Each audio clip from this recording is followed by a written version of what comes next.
Bonjour, je vais vous parler aujourd'hui d'un sujet très intéressant qui consiste à traiter l'incontinence urinaire d'effort persistante après chirurgie d'adénome de prostate. Quelle technique utiliser, pour quels résultats?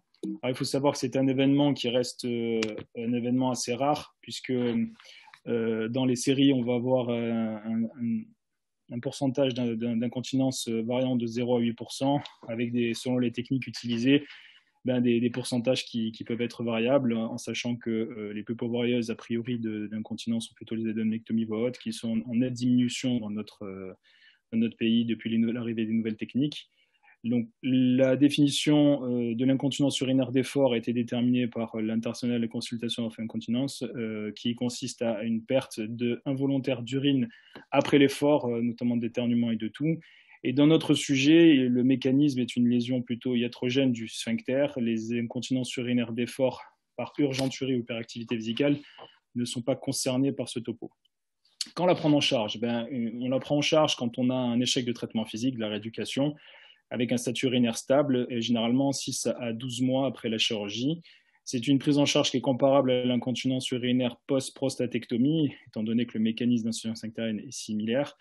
Et on va s'apercevoir qu'il y a un certain nombre de techniques potentielles pour pouvoir les traiter. La première et la principale reste le gold standard, le sphincter artificiel, qui est connu depuis 1983, qui consiste à mettre une manchette autour de l'urètre qui va comprimer l'urètre pour permettre d'avoir une continence, et le patient appuie sur la pompe d'activation pour pouvoir libérer le liquide autour de la manchette et permettre la miction.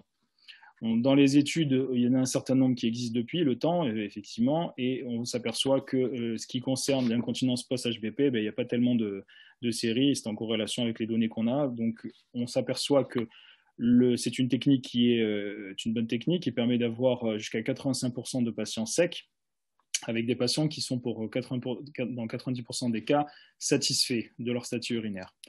On a un recul qui reste satisfaisant avec, selon les séries, un recul pouvant aller de 6,8 mois à 11 mois en moyenne, avec des taux de succès qui sont de 60 à 90%. Alors le succès peut varier parce que déjà la définition du succès varie selon les études, avec des pas de test complètement, donc pas d'utilisation de protection, voire une utilisation de protection, donc d'où les variabilités de résultats.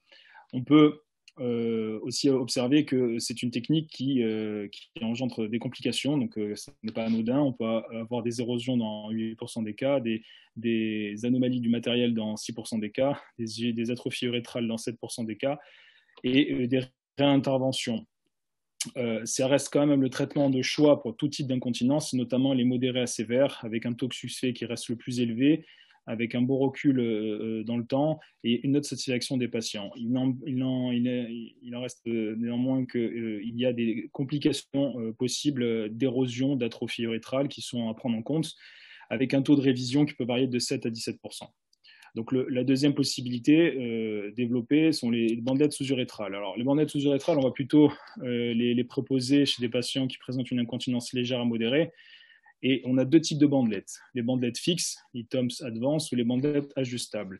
Alors, ce qui concerne les bandelettes fixes, la TOMS, on va s'apercevoir dans cette étude qui concerne des patients post-prostatectomie ou post-chirurgie d'HBP, donc traités après 6 mois d'échec et d'échec de traitement physique, et sans avoir d'hyperactivité vésicale.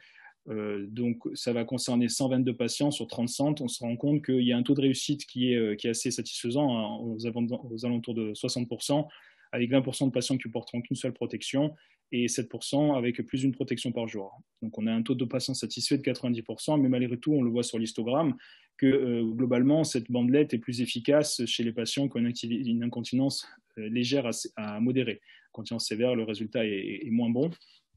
Et donc, c'est une étude qui se passe avec un recul d'un an. Donc, quand on regarde un petit peu le recul un peu plus à long terme sur cette étude-là, on s'aperçoit dans une étude rétrospective sur 3 centres, incluant 100 patients de 2007 à 2012, qu'on a quand même une diminution des résultats dans le temps, avec un pourcentage de patients qui sont en échec à 5 ans de 78%. Donc, c'est une prise en charge qui est intéressante sur du court terme, mais il faut prendre en compte que sur du long terme, il y a une diminution de l'efficacité. Les bandelettes Advance, donc bandelettes sous-urétrales par voie transobturatrice, donc dans cette étude qui s'intéresse à Au résultat, après 4 ans de suivi, on voit 115 patients, 600, 2012 à 2016, post-prostatectomie. On a 70% de patients qui sont considérés comme guéris, 15 améliorés, donc amélioration, c'est plus de 50% d'amélioration par rapport au préopératoire, et 13% d'échecs. Donc on s'aperçoit également qu'avec le temps, il y a une petite diminution de l'efficacité, mais ça reste quand même des éléments intéressants avec un bon recul. Dans ce papier qui compare d'autres séries, on voit que de toute façon, les séries restent toujours des petites séries de 100 patients maximum, avec un suivi qui peut varier de 12 mois à 27 mois.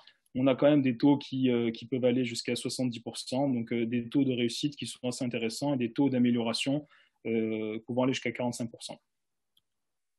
Il y a aussi des complications avec cette technique, avec 20% de rétention, des infections et des douleurs périnéales. Les bandelettes ajustables, donc le principe c'est de pouvoir corriger post de bandelette la tension sur l'urètre. Alors on a deux types, l'Argus, on voit que c'est une bandelette qui a un manchon siliconé au niveau de l'urètre et on peut réintervenir pour réajuster en fonction des performances, en fonction des résultats sur l'incontinence. On a un taux de réussite à 65%, mais un taux de réajustement aux environs de 40%. Il y a aussi des complications, douleurs, explantation et érosion, à respectivement 15, 12 et 16% de complications. Les bandelettes Rimex, qui est un autre système avec un principe un peu similaire, donc qui vont permettre de réajuster secondairement, si besoin, la tension sur l'urètre. Et on s'aperçoit que par rapport aux bandelettes Argus, on a à peu près les mêmes taux de réussite, avec des études toujours de faible cohorte et un suivi qui reste quand même correct et un taux de satisfaction qui est aussi intéressant, qui peut aller sans certaines études à 80%, mais bon, ça reste quand même des études de faible cohorte, avec un taux d'amélioration pouvant aller jusqu'à 20%.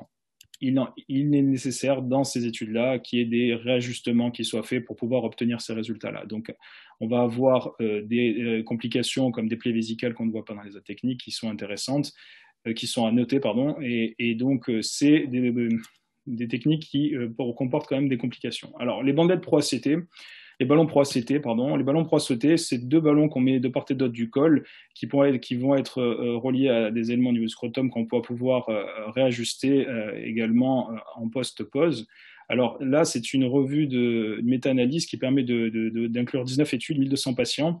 On s'aperçoit qu'on a des résultats assez intéressants avec 60% des patients qui sont secs, avec un recul qui est assez satisfaisant, pouvant aller jusqu'à 5 ans selon les études, avec 20% de diminution de 50% des fuites et un taux de révision qui reste quand même de 20%.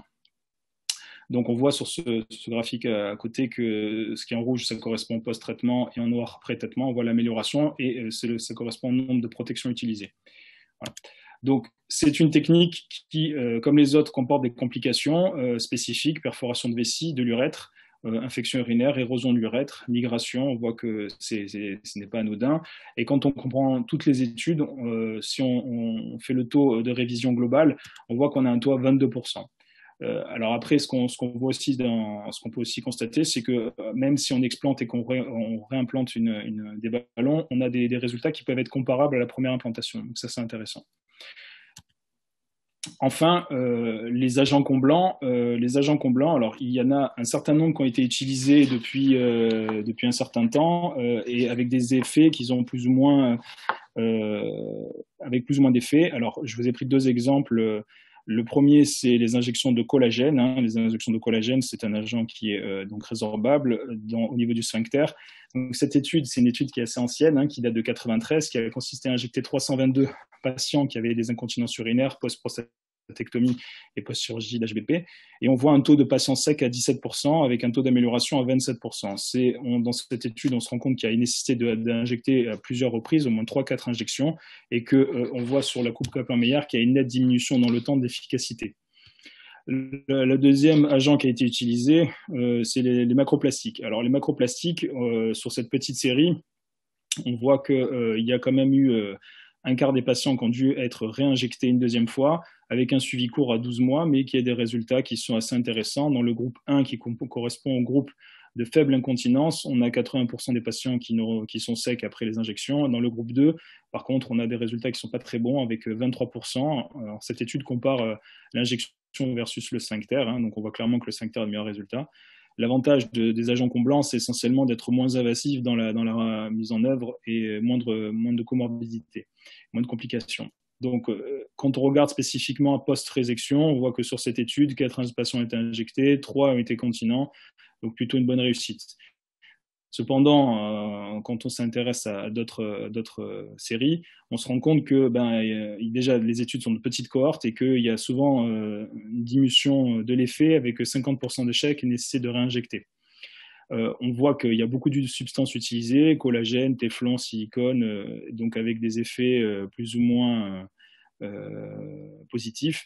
Et on va privilégier cette technique-là plutôt dans les incontinences légères quand on ne veut pas utiliser la technique, avec bien informer le patient qu'il y a des possibilités de réinjecter des effets temporaires du traitement. Donc, si on devait faire une synthèse un petit peu de la situation, il y a 2 grandes situations, incontinence légère à moyenne, incontinence sévère. Dans les incontinences légères à moyenne, on va plutôt privilégier le sphincter qui est le gold standard, mais on peut aussi proposer les bandelettes sous-urétrales et les ballons pro-ACT qui ont montré de bons résultats avec un recul qui est plus court que le sphincter mais qui reste satisfaisant. Et dans certains cas, les agents comblants. Alors, il faut savoir que, quelle que soit la technique utilisée, l'expérience de l'opérateur est prédominante pour limiter le risque de complications et améliorer les résultats positifs. Donc, dans l'incontinence sévère, le gold standard reste le sphincter artificiel qui donne les meilleurs résultats. Encore faut-il que le patient ait un bon état cognitif pour pouvoir l'utiliser. Il y a une durée de vie du sphincter qui est correcte et qui est longue par rapport aux autres techniques, qui a une plus grande efficacité. Dans certains cas, on peut envisager des bandelettes, mais il faut bien informer le patient du risque d'échec selon le nombre de protections utilisées et le pas de test utilisé. Voilà.